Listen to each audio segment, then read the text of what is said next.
आताची महत्त्वाची बातमी। डोंबिवलीजवळ मध्य रेल्वेच्या सिग्नल यंत्रणेमध्ये तांत्रिक बिघाड झालेला आहे। डोंबिवली दरम्यान एक्सप्रेस गाड्यांचा खोळंबा झालाय। मध्य रेल्वेवर अप आणि डाऊन मार्गावर लोकल सेवा विलंबाने सुरू आहे।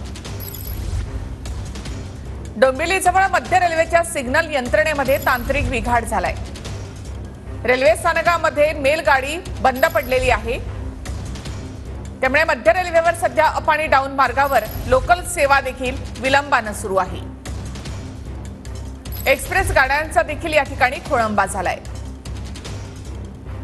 मुंबईसह उपनगरामध्ये मोठ्या प्रमाणात मुसळधार पाऊस सुरू आहे। तर पावसाचा फटका पहाटेपासूनच मध्य रेल्वेला पडलेला आहे। अनेक सिग्नल बिघाड कल्याण स्टेशनवरती झाल्यामुळे अनेक लोकल जे आहेत त्या खोळंबलेल्या। मात्र आता लांब पल्ल्याच्या गाड्या देखील एकामागे एक अशा रेल्वे ट्रॅकवरती उभा असल्याचं चित्र या ठिकाणी दिसून येते। डोंबिवली ते कल्याणच्या दरम्यान एकामागे एक अशा अनेक एक्सप्रेस गाड्या ज्या आहेत या ठिकाणी खोळंबलेल्या दिसतात आहेत। आपल्यासोबत काही प्रवासी आपण त्यांच्याकडनं जाणून घेऊया। सर, तुम्ही कुठे चाललेले, किती वेळ झाला तुम्हाला इकडे उभं राहून? जवळजवळ तासभर झाला। 1 तास झाला, 1 तास। आणि आम्ही चालले आजमगडला, यूपीला।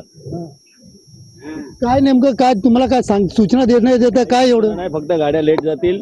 10:55 ची गाडी आहे, 1:55 ला लोकमान्य टिळकवरून सुटली आहे। कॅमेरा पर्सन दिनेश जाधव सह सुनील जाधव, TV9 मराठी, कल्याण।